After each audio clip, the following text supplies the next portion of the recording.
Hello, chess friends, and welcome to Yazarov Chess Channel, and welcome to the last round of the FIDE World Chess Championship match in 2024 between the current world champion Ding Liren from China and the young talented challenger from India, Gukesh Dommaraju.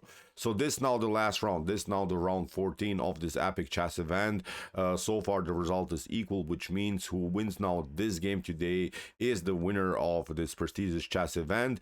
If this game ends with a draw, then we'll see tomorrow additional rapid games, which could be also crazy then to follow. Let's see now what happened. The game finished a couple of minutes ago, and today Ding played with the white pieces. So Ding opened with the move knight to f3. Gukesh's response was d5. We have now the move g3, the king's Indian attack. c5, bishop to g2, knight to c6, and now an interesting sideline here by Ding. He plays now the so-called reversed Grunfeld.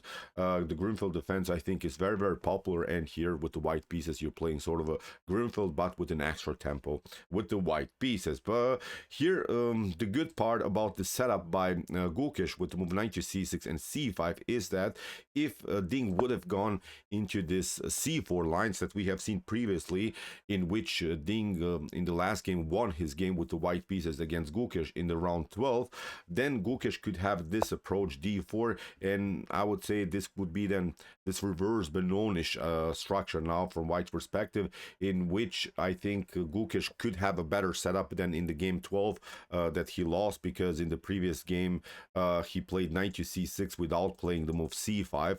So I think so far this concept by Gukesh here with knight to c6 c5 is much better, because he, I think, understood that he made maybe a mistake in the opening. So that's why today I would say a better approach here by Gukesh against this bishop to g2 setup here by Ding Liren. So d4, as we said, reverse Grunfeld, e6 calcing, c takes d4, knight takes d4, and now knight to e7. Very interesting also sideline by Gukesh. If, for instance, something like knight to c6 happens, then still he has knight to c6, and then he could have here a powerful central control. Then he could push the pawns further with the support of the knight.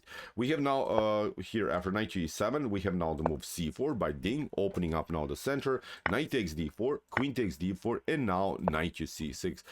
Here Gukesh gets now an extra tempo in the opening stage. And what should you do here from White's perspective? If you want to spice up the game, then you could go with queen to f4.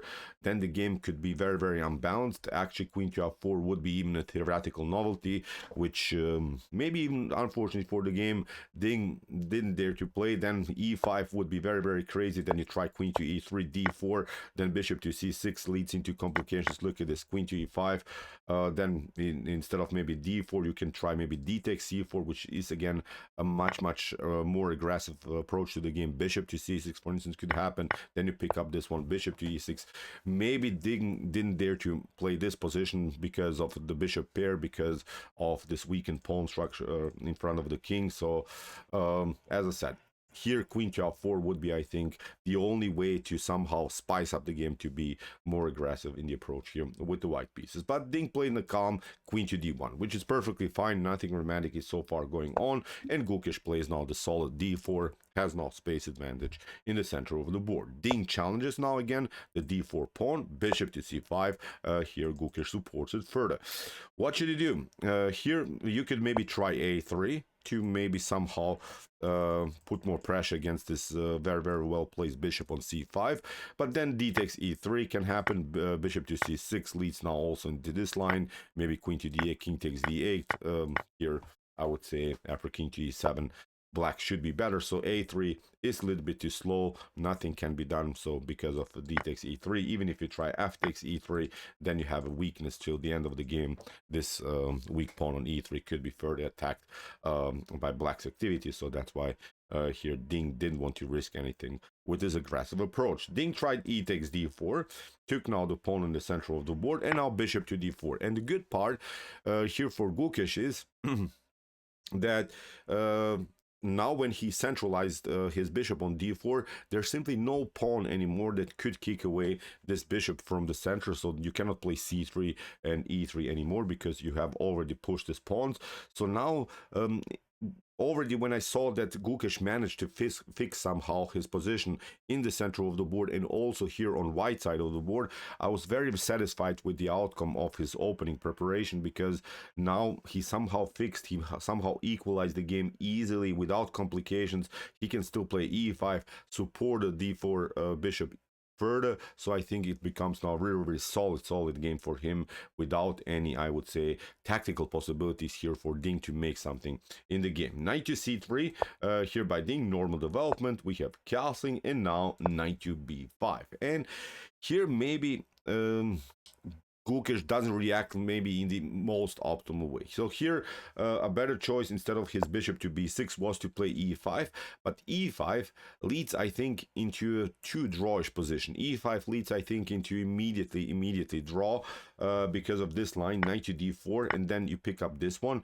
White would probably go with bishop to b2 in an attack against this pawn further, but after a5, bishop to b2, you can't even give up here this pawn, but after here, I don't know, queen to d4, f6, the position becomes equal because of this opposite color bishop's endgame, in which when the queens are off the board, even white has maybe here an extra pawn, it doesn't matter. I think this is a completely drawish position. It's a thematic draw with opposite color bishops on the board. King to f7 will eventually happen. The king will get closer, the pieces will be traded off, and I think nothing can be done. So that's why maybe understandable after knight to b5, Gukesh's choice to play more aggressively with bishop to b6. Although now in this particular moment, Ding had a great chance to play, here after bishop to b6, Ding had the immediately choice to play the move queen to e2, and queen to e2 actually would be now very hard for Gukesh to defend, because even if you try now e5 and maybe to try to move knight to d4, then rook to d1 is going to happen. If you play something like queen to f6, then bishop to e3 can be played.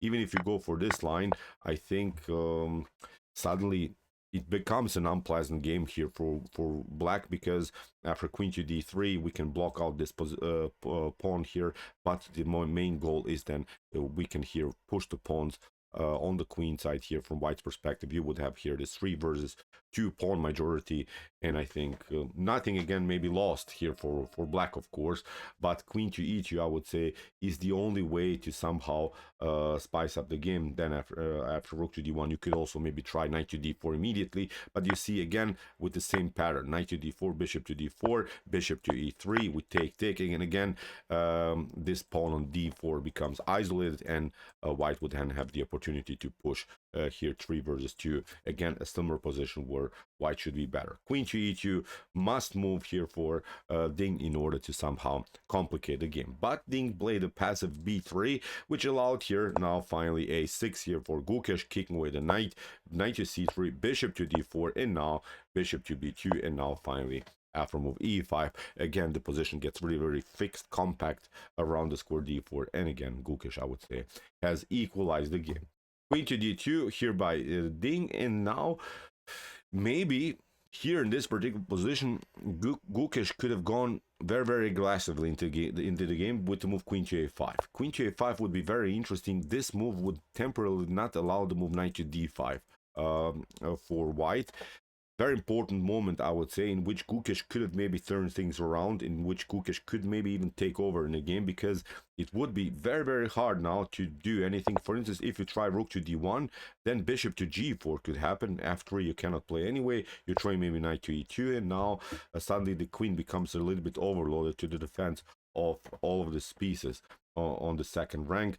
Still, the engine says this should be an equal game, but I think now with this well-fixed position around the square d4, when white didn't have the opportunity to jump with the knight on d5, maybe here slightly easier to play the game with the black pieces. But after queen to d2, Gukesh didn't play queen to a5. Well, he played now bishop to e6, which is also perfectly fine. It's not the point about that, but this move allows now knight to d5 here for Ding. Now Ding has also a very powerful piece in the center of the board. We have now the move b5. Great move, I would say, by Gukesh, where he's trying, of course, to undermine the defense of the d5 knight. We have c takes b5, a takes b5, and now knight to f4 here by Ding. We have e takes f4, bishop to c6, Bishop takes b2. The issue is, of course, the queens are hanging, so that's why you have to make a reaction. Queen takes b2. Now we have rook to b8, rook from f to d1, an attack against the queen, and now queen to b6, an attack against the bishop. We have now bishop to f3, f takes g3, h takes g3. This line is pretty much forced, but now a very interesting choice here by Gukesh. He plays now the move b4. And in this particular position, I would say, although this is a perfectly equal position when it comes to computer relations, but I think it's much easier to play now the game with the black pieces. The issue for white is here that this pawn is holding now these two pawns, and what Gukesh is trying actually to accomplish is this kind of a position where maybe the rooks are off the board, where the queens are off the board. Here in this kind of an endgame, black should be really better. Black could even have a winning game, because as we mentioned, this one pawn is holding two pawns. You can never really push this pawn, and this pawn is also on the light square. It can be attacked, of course, by the light square bishop, and when the king gets centralized, now suddenly black would then push here the pawns on the king side. Black would have this 3 versus 2 situation on this side of the board. So here I think a very interesting moment of the game where Gukesh played out the move b4, at least somehow put more pressure against Ding Liren now in this endgame. After b4 that Gukesh played, Ding went into this line. a4 was a little bit risky, because after b takes e3, en passant rook to a3, you're left with a weak pawn on b3. But I think it was a good decision here by Ding to go into this line. Even if this pawn is falling, there is still this situation where black has maybe here a 3 versus 2, but with pieces on the board, this should be still a thematic draw. Here Gukesh tried, of course, g6, creating some breathing spaces for the king because of some backtrack problems that could happen. We have queen to d4, queen to b5, b4, and now Ding even gives up now the pawn here just in order to trade off more pieces. Rook to a8, rook takes a8, bishop to 8, and we have now reached this position. Okay, you are up a pawn, but if white doesn't make really crucial mistake, this should be, of course, a completely drawish position. g5, we have bishop to d5, bishop to f5, rook to c1, king to g7, and now Ding goes for the attack. Bishop to g6. So here we have rook to b1, king to g2, rook to e1, and now here we have rook to b4, h5, here rook to a4. So as I said, nothing really can be done. Gukesh is, of course, trying to push this position. Why not? It's, I think, a good decision to try somehow to win this position. You cannot lose it because you are, of course, up a pawn. But now after rook to e5, bishop to f3, king to h6, king to g1, and now rook to e6. Here g4 actually was Ding Liren's, Gukesh continuation. So you get an extra attack, but nothing dramatic can happen now.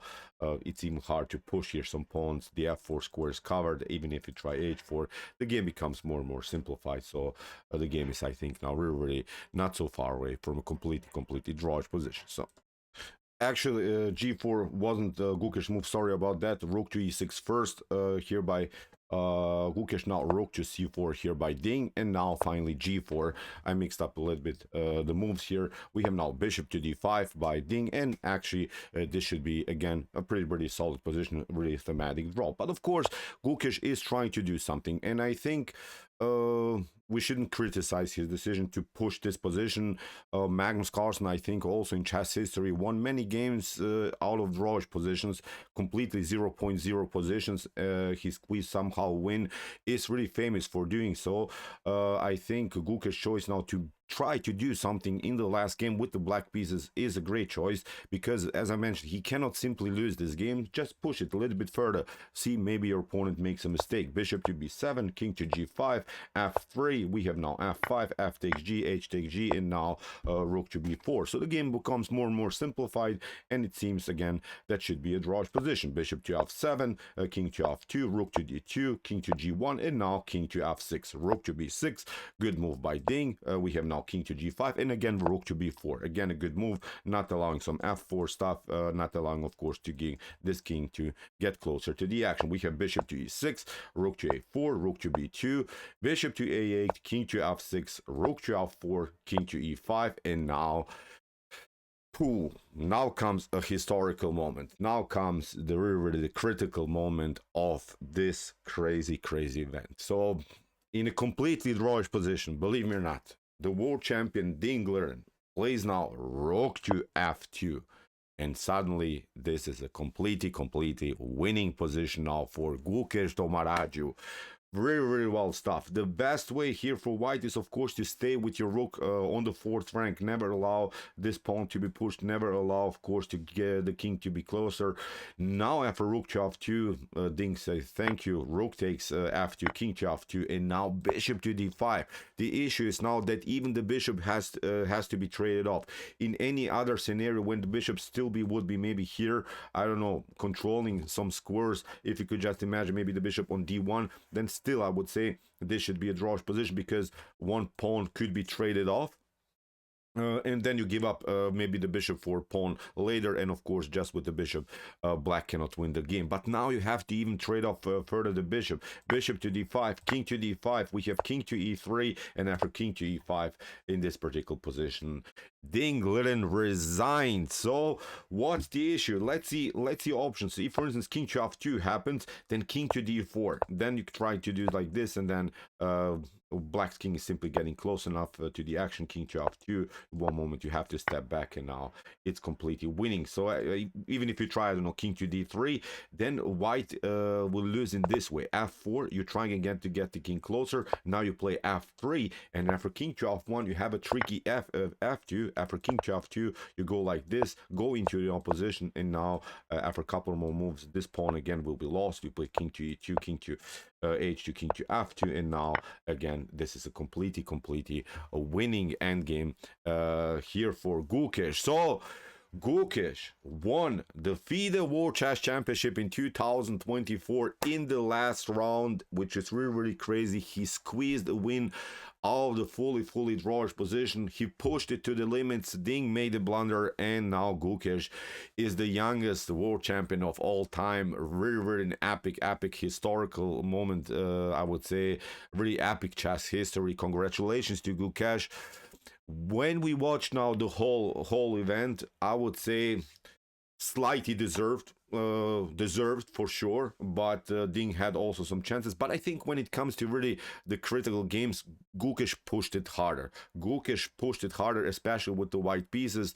Also yesterday, Gukesh had, I think, a winning position, which he didn't convert, but today he pushed it with the black pieces, improved. What is the most important thing, he improved his theory, he improved his preparation, because in round 12 it didn't really work out for him because he mixed up somehow, I think, the opening. Today he improved his earlier opening. Now he managed to win the game with the black pieces. So we have really the new world champion in history. Really epic performance by the young Gukesh Dommaraju. And I think in India is completely chaos now. I watched also a couple of streams where I've seen also Indian fans, and the Indian fans are rooting like they're watching football, and I really like it.